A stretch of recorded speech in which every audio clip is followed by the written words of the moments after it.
Hello viewers, অনেকদিন পরে একটি ভিডিও নিয়ে আসলাম। আশা করি আপনারা সবাই ভালো আছেন, আমিও ভালো আছি। আজকে আমি দেখাবো আমার ছাদ বাগানের এক অংশ, যেখানে কোনো নির্দিষ্ট কোনো গাছ নিয়ে আজকে কোনো কথা বলবো না। আজকে দেখাবো আমার ছাদ বাগানের কীভাবে আমি ছাদ বাগানটা করেছি, এটা দেখানোর জন্য। দেখতে থাকুন। এটা হচ্ছে 9 তলা ছাদে। এখানে সব ফল গাছ, আর আরেক অংশে আছে সবজি গাছ।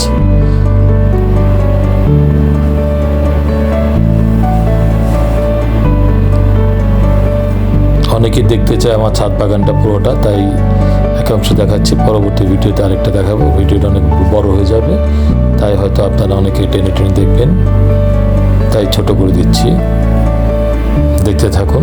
এগুলো হচ্ছে সব প্রত্যেকটা বেডের মধ্যে একটি করে গাছ। এখানে প্রায় 25টা ফলের গাছ আছে।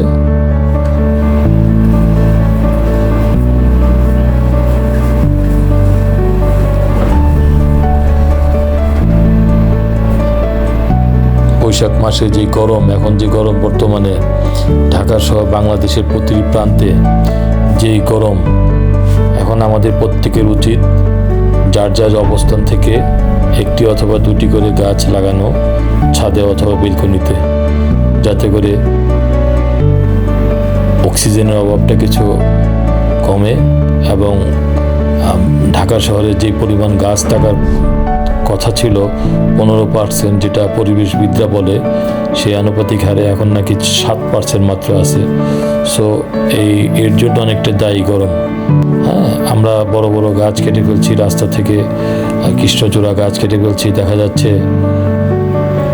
যাচ্ছে সেই গাছ কেটে সেখানে ফুলের গাছ আমরা লাগাচ্ছি, ছোট ছোট ফুলের গাছ। কিন্তু ফুলের গাছ আর কৃষ্ণচূড়া গাছ তো এক না।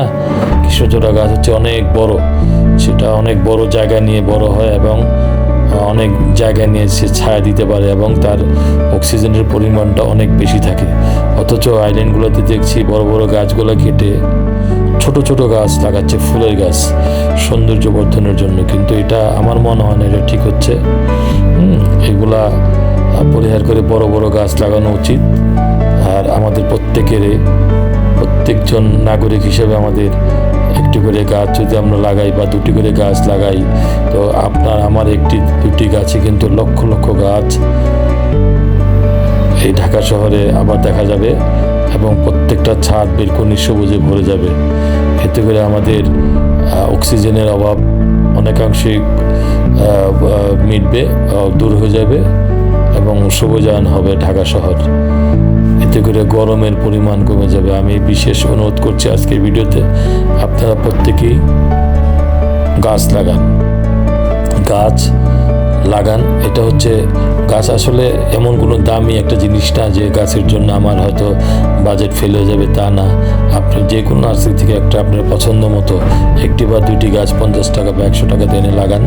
দেখবেন আপনার মনটাও ভালো লাগবে, গাছটা পরিচর্যা করতে ভালো লাগবে। ফল ফ্রুট বা সবজি যেটাই আসবে, দেখবেন আপনার মনটা ভরে যাবে। তা আপনি গাছ লাগান। আমি আবার অনুরোধ করছি, আমার ভিডিওটা যারা দেখছেন বা দেখবেন, তারা অবশ্যই আমার কথা রাখবেন। একটি বা দুটি করে গাছ লাগাবেন এবং পরিবেশকে বাঁচাবেন। আপনার আগামী প্রজন্মের জন্য গাছ অবশ্যই লাগাতে হবে। তা না হলে আমাদের দেশের যে অবস্থা, আমাদের দেশ একসময় সৌদি আরবের মতো হয়ে যাবে। তখন দেখা যাবে আমাদের দেশে অভাব অনটন লেগেই থাকবে। সৌদি আরবে তো তাদের প্রাকৃতিকভাবে গ্যাস আছে, তেল আছে, স্বর্ণ আছে, তারা চলতে পারে। কিন্তু আমরা ভাই কি করে চলবো? আমাদের দেশে তো তাই নাই। আমরা তা আবাদ করে খেতে হয় আমাদের, ঠিক আছে? আমাদের তাই গাছপালার প্রতি আমাদের অধিক যত্ন নিতে হবে এবং পরিচর্যা করতে হবে। তো আজকে আর ভিডিওটা লম্বা করছি না, আজকে দেখতে থাকুন। আমি এখানে বিদায় নিচ্ছি, দেখা হবে হয়তো অন্য কোনো ভিডিওতে। পরিশেষে একই রিকোয়েস্ট, গাছ লাগাবেন, পরিবেশ বাঁচাবেন, নিজে বাঁচবেন, মানুষকে বাঁচাবেন, দেশকে বাঁচাবেন। খোদা হাফেজ।